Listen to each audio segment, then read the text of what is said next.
Restas Grimbase Azantes. Welcome, video lovers. Welcome to Tac Nerd 1.0. Fellow humans, we have today for you a quick unboxing and reveal. This is, we won't belabor the point, this is the Inglis. I think it's called Inglis. It sounds like they're saying English. It's not that. It's Inglis. Inglis. It's the Inglis P-35 9mm pistol. This is a clone sort of the Browning high power. Now, if you're watching this, you may already know some of this information, but this is done by SDS. It's imported by them, and this is essentially a copy of the original Inglis. This one is in nickel finish, and we'll go over a little bit of the basic information first. It's a reproduction of the classic Browning high power, renowned for its historical significance and performance. This one, again, this is in nickel, manufactured in 4140 carbon steel, both frame and slide, enhances durability. Pistol features a 4.7-inch button rifled barrel, promoting accuracy. Aesthetically, it boasts a nickel plated finish, and yes, this is nickel plated. This is not Cerakoted. I know there's a lot of questions about that on the interwebs, but it is not Cerakoted. Notable features include Browning dovetail sights, ring hammer, extended ambidextrous safety. The P-35 comes equipped with two 15-round magazines, 1, 2.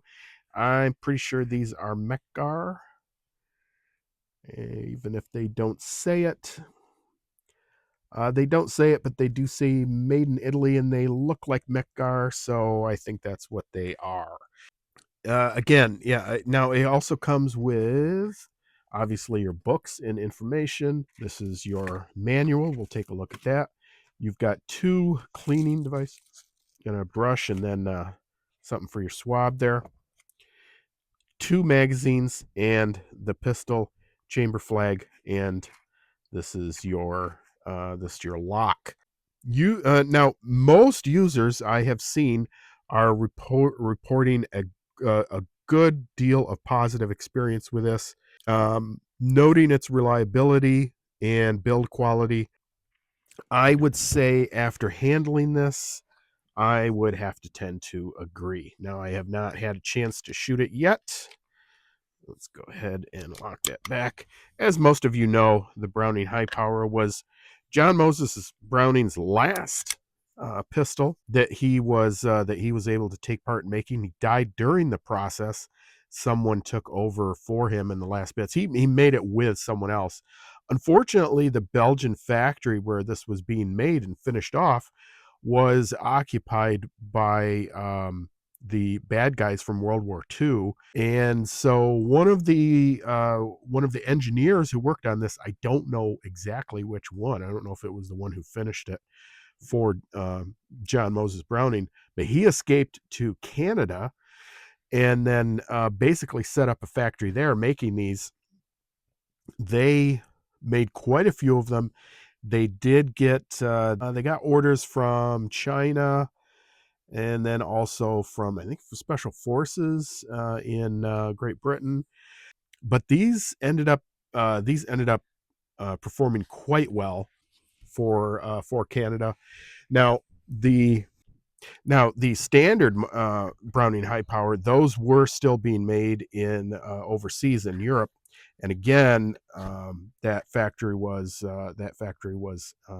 taken by German forces. They continued to make some. They really liked the pistol. Most other governments who had access to them in Europe during World War II also really liked them. I believe the French had some. I think I might be lying on that one. But anyways, the pistol was quite popular.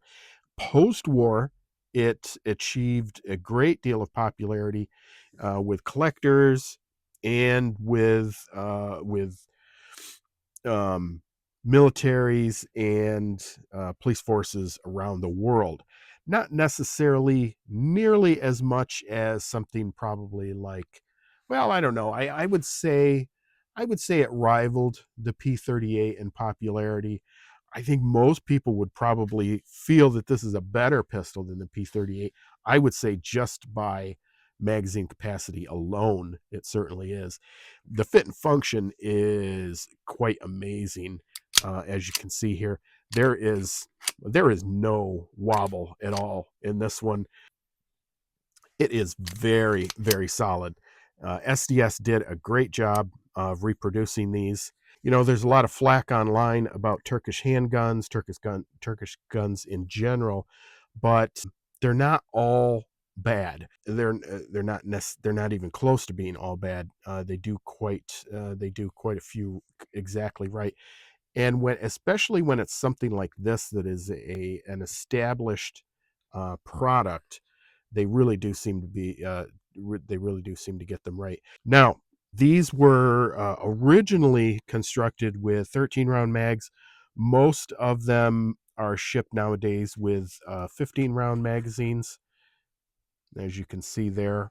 So is this an exact copy of an Inglis? No, it is not. It's more really a copy of an original Browning high power is what it really is a copy of, other than um, this hammer here, which, I don't believe that I don't believe they also, the originals had ambidextrous safety, but these would be carried cocked and locked, just like a 1911.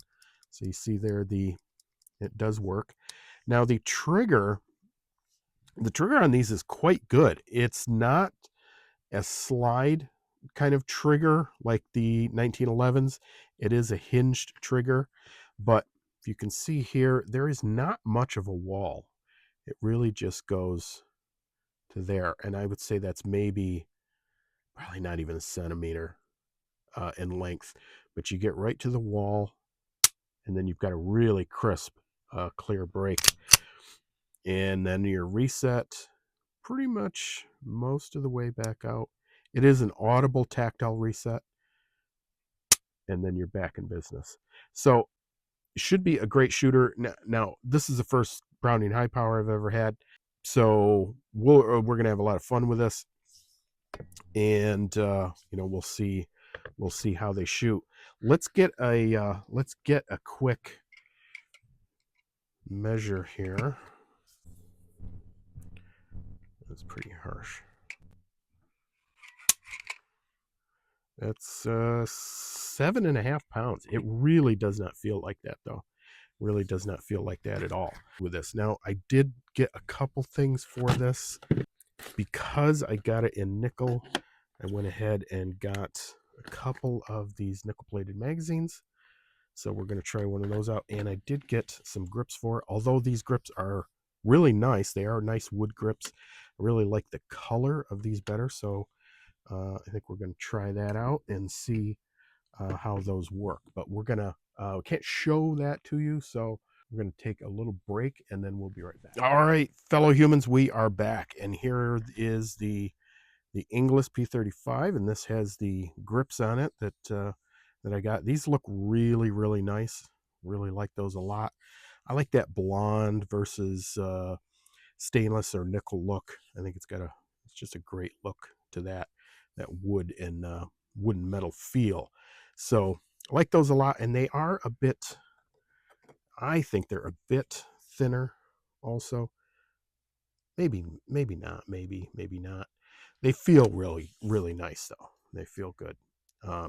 So we got that, and then there is the nickel plated Mekgar magazine. So, and as you can see here, you can see it pretty much, these are the same magazines. Or this is a really, really good copy of a Mekgar magazine. Now I can't show you me inserting this. We'll go off camera. And there we go. There is the nickel plated magazine, so that looks real nice. Now, of course, Looks matter not unless it performs. So we're going to have to get this out as soon as the weather is good again. We had a short reprieve of the weather around here and then started snowing again. So there's that. Here is the manual you get with it. Generally pretty good. Standard safety rules. Diagram of the P35. Safety features. How to use the magazine, slide stop, how to load the magazine, and how to disassemble the pistol. Now, I'm not going to disassemble it here on camera because even though YouTube says you can do that for a standard cleaning and such, every time I try to, they end up flagging the video and demonetizing it. So I'm just not going to do it. There's a ton of videos that you can probably find on taking down a Browning high power, but there it is, folks. That's it. Again, this is just a simple unboxing and reveal of the Inglis. That now this is the SDS version of the Inglis, and I believe they did buy the name, whatever the company is that is building this. I know SDS is just the importer, but whoever it is that's actually making these, they pretty much bought the name. I doubt that anyone was doing anything with it. So and they're just going to make these, but it is a very accurate reproduction of a Browning high power, and it is a beautiful pistol, and I have no reason to believe it will not function amazing, because the fitment is quite good for it. So it's got that lineage, that 1911 lineage, with being updated and modernized. 1 to the 9mm, and 2 to have more than 7 rounds. So great option for those of you looking like myself. I was looking for a 9mm service type pistol in steel. I don't think you could do any worse than something like this. If you're not really looking at going into big dollar Browning high power, this is probably going to be your best bet. So folks, that is about it. That's all we have for today. If you have any experience with one of these, or if you have any thoughts on it, please leave that down in the doobly-doo below. Stay tuned to this channel, because we will get out there and we will get some shooting footage as soon as the weather breaks. Folks, I hope you learned something today. And if you did, if you would consider sharing, and subscribing. Folks, this is Tac Nerd, your friend in the apocalypse. I am out of here. Welcome to Tac Nerd 1.0. I hope you liked the video, and remember to like, share, subscribe, and let us know what you think by making a comment below.